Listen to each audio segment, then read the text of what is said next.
Estás escuchando Directo a las Estrellas. Víctor Alvarado.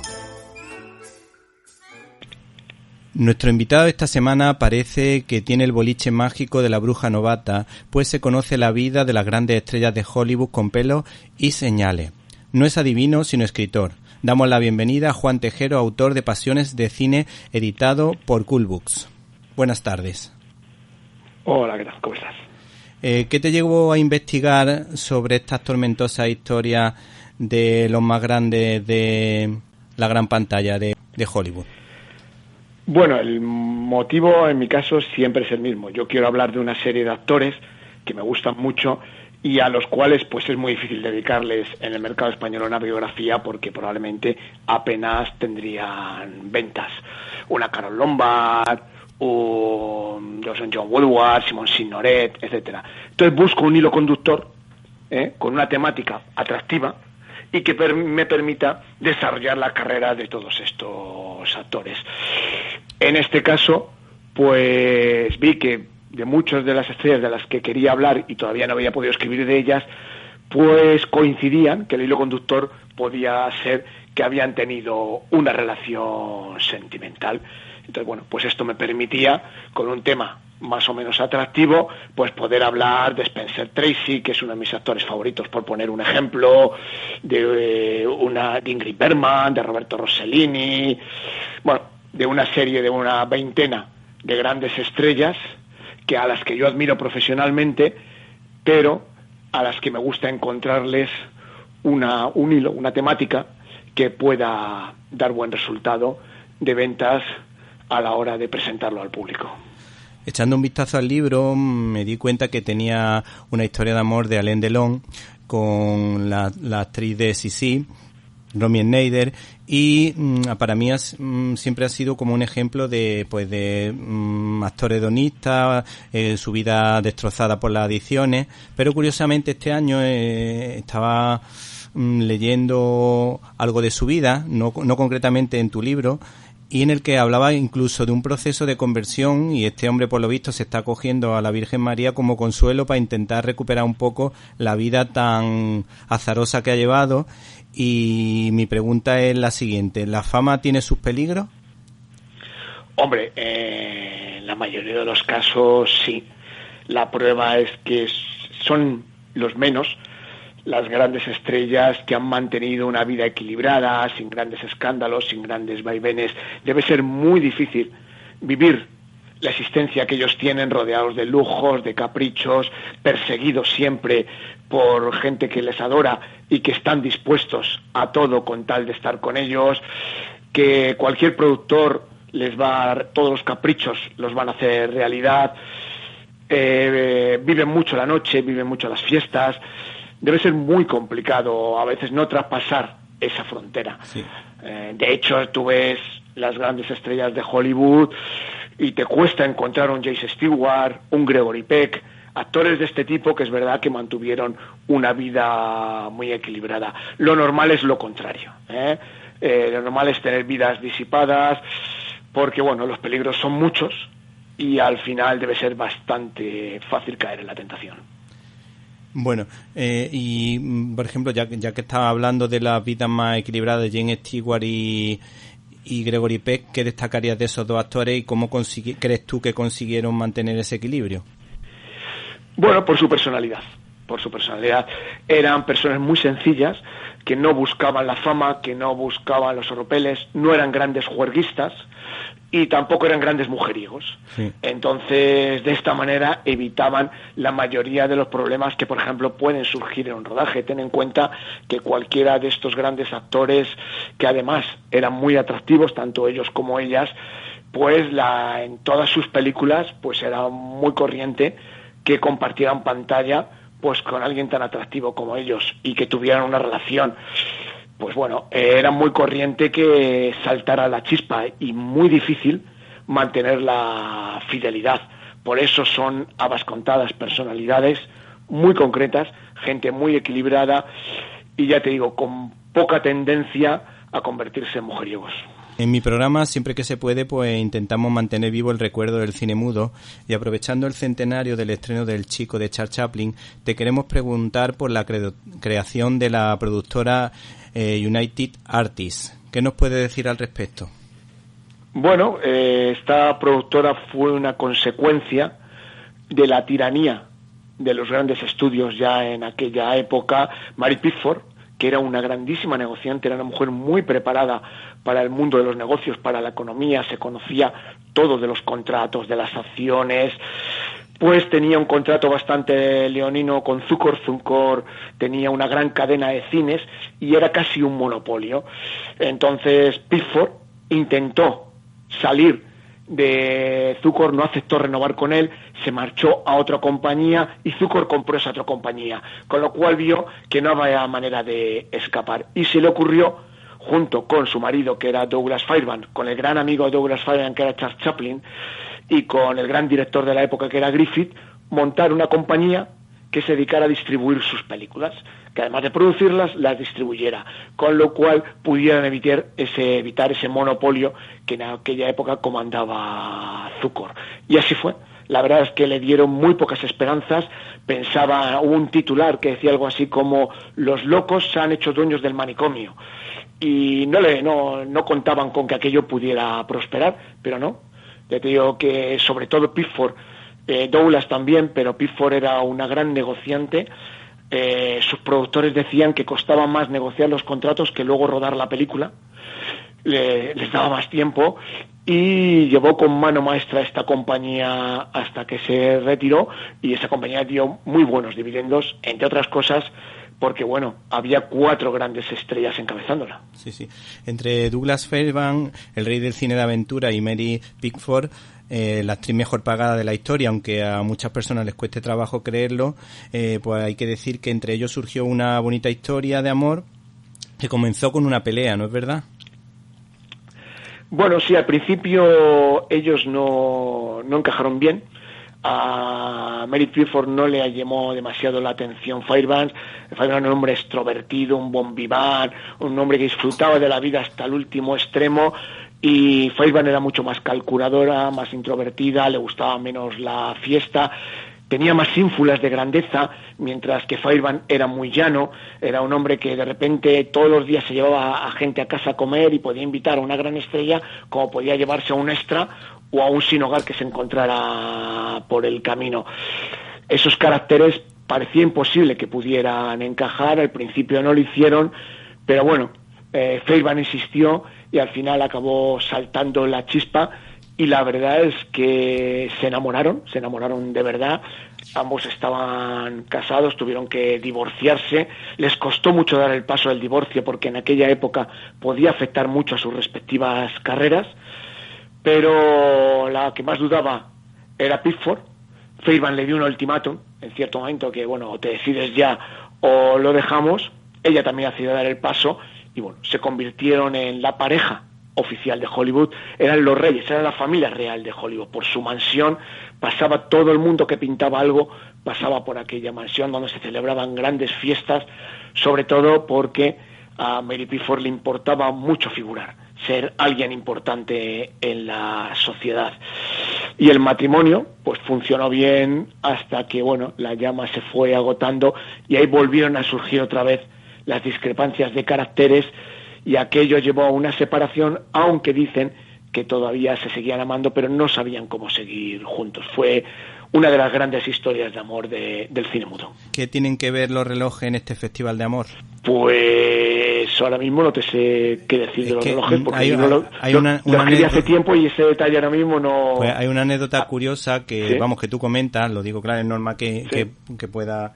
se te puede haber pasado, pero por lo visto se detuvieron las agujas del reloj cuando estaban en el salpicadero. Cuando ellos estaban dando un paseo, que digo, el libro lo escribí hace 5 años, o sea, sí, fíjate, sí, verdad, ellos estaban dando un paseo en el coche, era en la época en que ya estaban enamorados, pero todavía no habían dado el paso.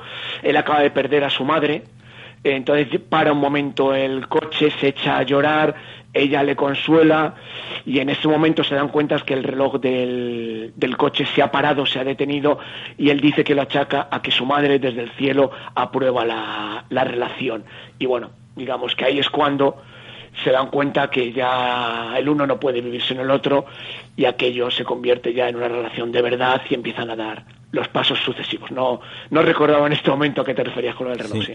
Bueno, yo he observado aquí un paralelismo en lo que cuentas de Douglas Fairbanks con lo que en otras ocasiones has contado de Errol Flynn, porque los dos eran dos estrellas del cine de aventura, y me ha llamado la atención que en la casa de Douglas Fairbanks hubiese tenedores de goma y una silla eléctrica. Lo de la silla eléctrica me ha dejado flipando. Me imagino que serían descargas pequeñas que le daban a algún invitado para gastarle alguna broma.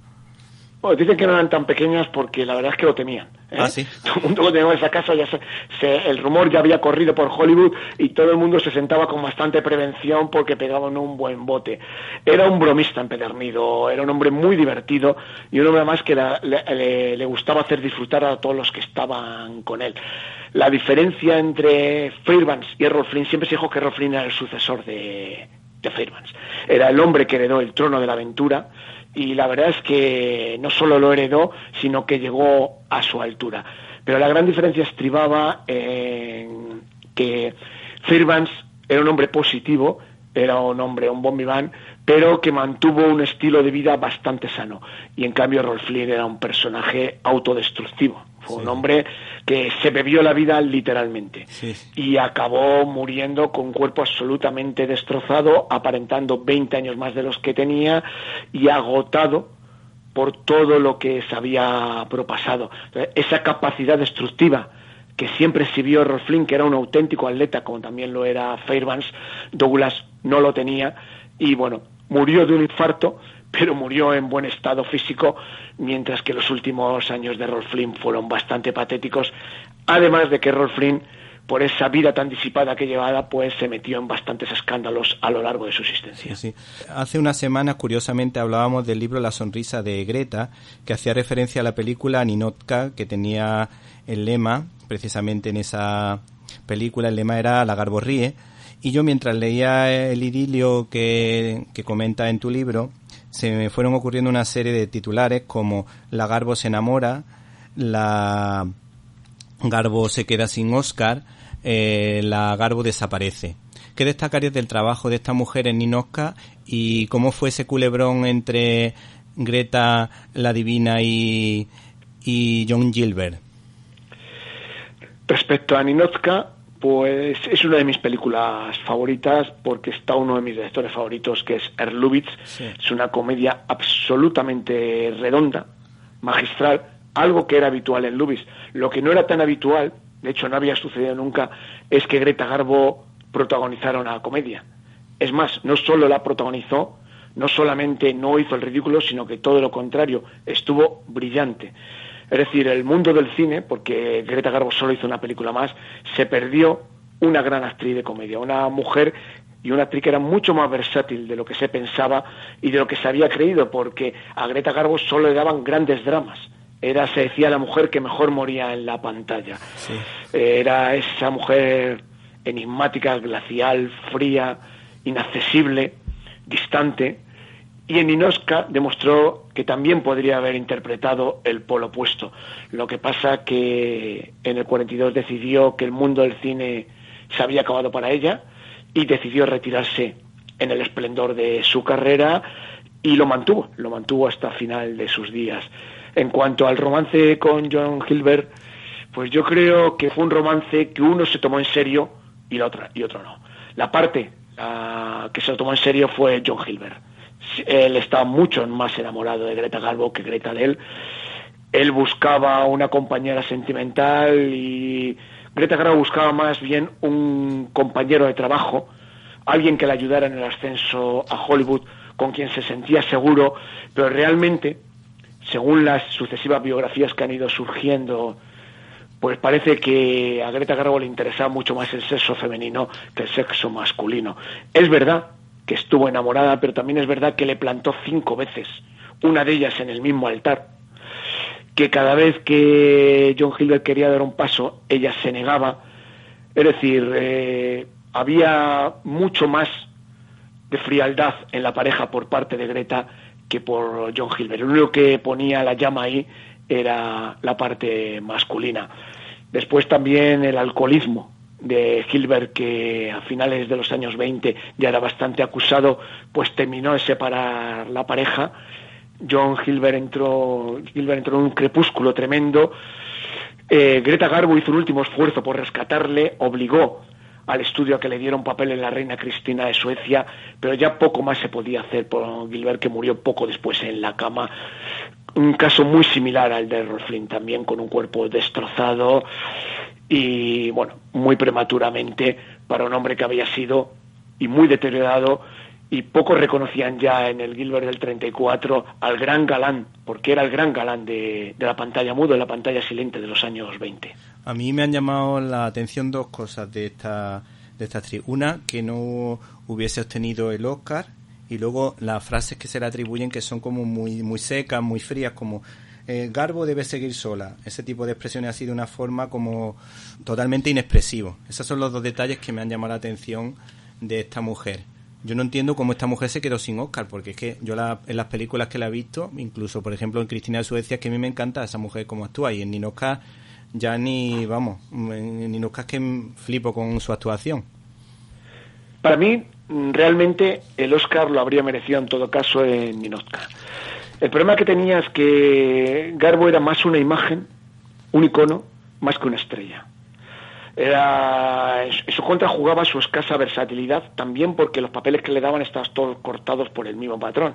Probablemente fue en La reina Cristina de Suecia donde tuvo un papel, al margen de Ninotchka, en el que podía demostrar más sus cualidades interpretativas. En Gran Hotel también, pero el resto de papeles realmente era difícil que le hubieran dado un Oscar, porque en los años 30 competía con actores de mucha más enjundia y mucho más versátiles, y que eran capaces de mostrar un talento muy superior al que probablemente Greta Garbo pues proyectaba en películas como Margarita Gautier. El problema que tuvo Ninotchka es que rara vez se concede un premio por una comedia. Las comedias, así como los western, fueron géneros que Hollywood, rara vez la Academia de Cine concede Oscar por ese tipo de películas. Los actores que han desarrollado comedias, la gran mayoría no tienen un Oscar en su estantería. Entonces, bueno, eso es lo que probablemente le sucedió a Greta Garbo, que de haber desarrollado su carrera en los años 40 conforme a lo que pudimos ver en Ninotchka, probablemente sí que se habría llevado esa estatuilla. Y en cuanto a lo de las frases a lo que aludes, pues bueno, es que era una mujer muy seca, era una mujer muy cortante, era una mujer muy distante, muy fría, muy esquiva. Además, ella buscaba ser así. Ella le gustaba el anonimato y nunca llegó a encajar en la sociedad hollywoodiense de la época. Ya tenía un pequeño círculo social, también porque sus gustos sexuales iban por un lado que en aquella época se mantenía un poco al margen. Sí. No había las facilidades de hoy en día, aunque era muy conocido el lesbianismo de gente como Marlene Dietrich, como Talula Van Heat, pero Greta Garbo, por ejemplo, lo mantuvo mucho más oculto. Se ha sabido más tanto de Marlene Dietrich como de Greta Garbo a partir de los años 90 de lo que se supo en aquella época. Entonces, ese carácter frío también combinado con esos gustos sexuales de los que no se podía acelerar en aquella época, pues la convirtió probablemente en un personaje al que era muy difícil acceder. Muy pocas personas accedieron al universo particular de Greta Garbo. Bueno, como ya he comentado muchas veces en mi programa, tengo la sana costumbre de ver de vez en cuando películas de cine clásico con mis hijos, como Que verde era mi valle, Capitán Intrépido, El Dorado, Qué bello es vivir, o por ejemplo Sucedió una noche. Y por eso te comentaba mientras estábamos preparando la entrevista, pues que había confundido a Carole Lombard con Claudette Colbert, porque a mí Claudette Colbert con Clark Gable pues me encajaban perfectamente, porque la comedia Sucedió una noche para mí es de las mejores de la historia, es fabulosa, te mantiene con la sonrisa y con una cara de felicidad durante todo momento. Y bueno, el caso es que la historia de amor que nos cuenta precisamente es la historia de Clark Gable y Carole Lombard, que es otra actriz que nos gustó mucho y que a lo mejor recordamos también, ya que hemos estado hablando de Ernest Lubitsch, por una de sus últimas interpretaciones en Ser o no ser. Y me llamó mucho la atención la historia de amor de estas dos personas, y lo que sufrió Clark Gable con respecto a esa historia de amor, y además la forma tan cariñosa con la que se llamaban, porque utilizaban esas expresiones típicas de la América profunda de Ma y Pa, cosa que me ha llamado muchísimo la atención, y nos gustaría que nos hablase un poco de esta historia. Bueno, también esta fue una pareja que cuando se conoció, pues prácticamente no congeniaron, cada uno estaba inmerso en una historia de amor que no discurría por los cauces adecuados. Carole Lombard está casada con William Powell, otro gran actor de la época, su matrimonio ya iba mal, y lo mismo le pasaba a Gable, que estaba casado con una dama de la alta sociedad. Rodaron una primera película juntos, se llevaron bien, pero aquello no pasó a mayores. Ahí empezaron a llamarse así, y era como por una fórmula para estar más cercanos y no guardar tanto las distancias y poder interpretar mejor sus personajes. Pero realmente entre ellos en ese momento no hubo gran cercanía. Fue unos años después, en el 35, cuando coincidieron en una fiesta de la alta sociedad de Hollywood, en la cual ya ellos habían aclarado un poco más su vida sentimental, y ahí estuvieron bailando juntos, y bueno, parece ser que ahí fue ya cuando surgió el romance. Y aunque también eran dos personalidades muy distintas, Gable era más serio, Gable era un mujeriego indomable, pero era una persona que no parecía que a priori pudiera encajar con una Carole Lombard que era una deslenguada, soltaba más tacos que la mayoría de los hombres juntos, muy extrovertida. Entonces no parecía la pareja perfecta para el rey de Hollywood, que sí, parecía que buscaba mujeres más sumisas y que no tener que trabajárselo tanto, como le sucedió con Carole Lombard, que bueno, le hizo seguir un romance en toda regla. Pero lo cierto es que se enamoraron profundamente. Es una de las grandes historias de amor del mundo del cine. Lo abandonaron todo para estar juntos. Se compraron un rancho y ahí pasaban el tiempo. No querían saber nada de la vida social de Hollywood. Y bueno, fue de esas parejas que parecían eternas, hasta que un mal día ella coge un avión para volver rápidamente con Gable. Hay una tormenta, se bajan varios pasajeros porque tienen que entrar otros.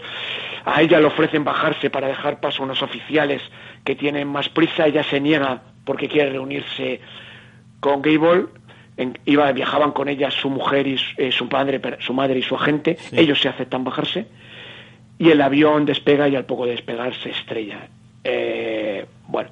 En Estados Unidos aquello fue un bombazo. Estamos en plena Segunda Guerra Mundial y aquello fue tremendo. Hasta el presidente Roosevelt envió un mensaje a Gable. El entierro fue multitudinario, aunque ella quería un entierro privado, y Gable quedó desolado. Le costó mucho recuperarse. De hecho, se alistó para intentar olvidar a Carole Lombard y poder otra vez reconducir su vida, y prefirió irse al frente, salir de Hollywood, a ver si así podía empezar de nuevo. Y todas las mujeres posteriores que estuvieron con Gable dicen que nunca pudieron llegar a tener una relación verdadera con Gable, porque él siempre buscaba a la segunda Lombard. Es decir, todas las mujeres de las que se fue enamorando sucesivamente parecían cortadas por el mismo patrón, y era porque él nunca pudo olvidarla. Y bueno, es una historia que ha quedado muy novelesca, y realmente, pues bueno, al final el mundo del cine lo que perdió fue una grandísima actriz de comedia, probablemente de las más grandes, a la que todavía le quedaba mucho cine por hacer. Y como tú has dicho, por ejemplo, pues casi se pilló con Ser o no ser, que está considerada una de las grandes obras maestras de la historia del cine, y un título que lo sigues viendo hoy y es plenamente actual. Parece que no ha pasado el tiempo por esa película, pero sobre todo lo que sorprende es la interpretación de Lombard, que es moderna. Hay pocas actrices, le pasa a Katharine Hepburn y le pasaba también a Carole Lombard, que no suenan anticuadas, da igual los años que pasen. Sí. A Lombard parece que las plantas son la película en el siglo XX y parecería que ha nacido hace 30 años. Y bueno, ese avión que se estrelló pues nos privó probablemente de una serie de grandes interpretaciones. Bueno, en mi casa siempre hemos sido fan de las películas de Steve McQueen, como La Gran Evasión, Los Siete Magníficos, El Coloso en Llamas. Nos encantaba que hiciese muchas escenas de acción. Y al final de su vida sabemos que tuvo una conversión religiosa, que además tú lo destacabas en tu libro, yo sí la había leído también, que en los últimos meses de su vida fueron un poco distintos a los que había llevado. Lo que pasa es que me llevaba una auténtica decepción de la vida tan terrible, tan loca, tan hedonista, tan volcado con las drogas, con tan malos comportamientos hacia las mujeres, que no me quiero seguir admirando a Steve McQueen como actor, que creo que lo voy a seguir mirando, pero luego la vida que llevó fue un auténtico desastre. Bueno, hay que aprender a separar al actor de la persona, porque si no, lo que tú dices, te puedes llevar grandes decepciones. Es decir, muchos de los grandes actores, si tú ves la vida de Chaplin, sí, no es precisamente ejemplar. No. De hecho, le gustaban las menores y se tuvo que ir a Estados Unidos para casarse con una menor, es decir, tuvo partes muy oscuras. Sí. Bueno, pues si buscamos oscuridad, en Steve McQueen la vamos a encontrar en todos los lados. Steve McQueen, además, era un tipo peligroso, no era una buena persona. Todos los que le conocieron dicen que era un tipo capaz de cualquier cosa con tal de escalar posiciones y de salirse con la suya. Era un hombre que había sufrido mucho en su infancia, una infancia muy humilde, con una madre que le abandonaba cada 2 por 3. Él tenía un problema de aprendizaje, le costaba mucho estudiar, él nunca aprendió a escribir con soltura, hasta ese punto, sí. Con lo cual arrastraba un complejo tremendo. Y bueno, lo que tenía era un físico privilegiado, y después creó un personaje, un tipo de actor que en su momento es lo que se definió como alguien cool, pues en los 60 encajó perfectamente porque era lo que la década pedía. Además era un actor que daba muy bien en el cine de aventuras, en el western, en el thriller, como tú has dicho. Le gustaban mucho las escenas de acción, se negaba a que le doblaran. Bueno, entonces el gran actor, porque realmente tiene papeles muy buenos, sí, pues no podemos confundirle con el personaje, porque el personaje, no te voy a decir que fuera un ser despreciable, pero sí que era una persona con mal fondo. Todos los que estuvieron relacionados con Steve McQueen, sobre todo las mujeres, salieron muy mal paradas. Las trataba fatal, era una constante en su vida. Y pasa lo mismo con los deportistas, pasa lo mismo con los cantantes. No podemos esperar que los genios tengan vidas ejemplares. Sí. Y bueno, pues en Steve McQueen se da uno de esos casos. Y la relación con McGraw pues sería, me imagino que mala, ¿no? Bueno, empezó muy bien. Empezó muy bien porque los dos se sintieron muy atraídos. Steve McQueen se había casado con la mujer que le había ayudado en su juventud, la mujer que le había ayudado a escalar posiciones, que confió en él, que le animó y que le apoyó para ser un actor, pero estaba un poco aburrido ya de ella. Y Ali McGraw venía de un matrimonio con Robert Evans, que era un productor de los más conocidos de la época, de la Paramount, un tipo que estaba metido totalmente en la vida social de Hollywood, que, bueno, prácticamente cada noche quería estar con una modelo diferente, que tuvo un periodo muy oscuro de las drogas, y que no es que se quisiera quitar de encima a Ali McGraw, pero estaba un poco aburrido de ella. Entonces le animó a aceptar un papel en una película de Sam Peckinpah, cuando Ali McGraw lo que quería era quedarse en casa y quería un poco abandonar su carrera de actriz. Pero Evans le convenció que ahí había un gran personaje y que necesitaba hacer la huida. Y ahí se encontró con Steve McQueen, y bueno, los que asistieron a ese rodaje cuentan que la pasión estalló instantáneamente. Entraron en combustión en las primeras escenas y ya no se separaron. O sea que fue un auténtico love story, ¿no? Vamos, no, pero salvaje. Sí. Es decir, aquello fue que, vamos, prácticamente a continuación ya cada uno rompió su matrimonio y fue una relación en la que había muchísima pasión. El problema fue cuando se casaron y aquello se convirtió en un matrimonio. Sí. Y ahí Ali McGraw, que era una chica bien, que era una niña muy educada, que había estudiado, que procedía de un hogar en el que había dinero, se encontró con el verdadero Steve McQueen, con un hombre que era bastante maltratador, poco educado, un tipo, como ya te he dicho antes, peligroso. Sí.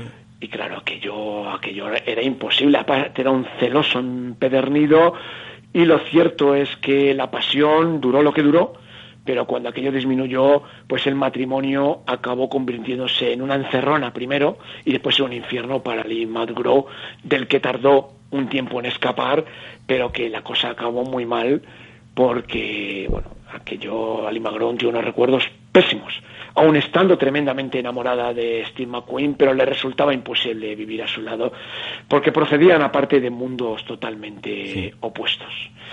Y bueno, pues al poco de separarse, no tardó mucho Steve McQueen en contraer un cáncer terrible, contra el que peleó algunos años, pero que al final se lo acabó llevando por delante. Sí. Bueno, a mí me llama la atención, sobre todo, yo creo que ya vamos a ir terminando, el tema de los celos, porque una persona que era tan mujeriego como él, que tuviese celos de otro hombre, la verdad que llama muchísimo la atención. Porque yo creo que piensa el ladrón que todos son de su condición. Pero ya, si te parece... No, claro, es que yo creo que es lógico. Es decir, si tú eres un mujeriego empedernido, piensas que hay otros muchos mujeriegos empedernidos por ahí y que tu mujer se va a sentir, o tu pareja se va a sentir atraído por uno de ellos. Es decir, normalmente los grandes conquistadores, los grandes mujeriegos han sido muy celosos también, pero por eso, porque saben que hay muchos de su calaña y de lo que son capaces para conquistar a la mujer que se le ponga en su camino o que se cruce con ellos. Entonces, bueno, pues encajaba. Si después además tienes una personalidad como Steve McQueen, pues el cóctel es tremendamente explosivo. Bueno, ya para finalizar, en un minutillo, te pedimos ya en esta última pregunta, ya brevedad, ¿cómo consiguieron encajar Carlo Ponti, Sofía Loren o Jean Gabin y Marlene Dietrich? Así en pocas frases, porque son actores que físicamente no me resultan que puedan encajar, no los veo yo ni las personalidades ni los físicos. Bueno, en el caso de Carlo Ponti y Sofía Loren, pues imagínate, le sacaba 20 y tantos años y 15 centímetros de estatura Loren a Ponti. Loren era un sex símbolo, una mujer tremendamente atractiva, y Carlo Ponti era todo lo contrario.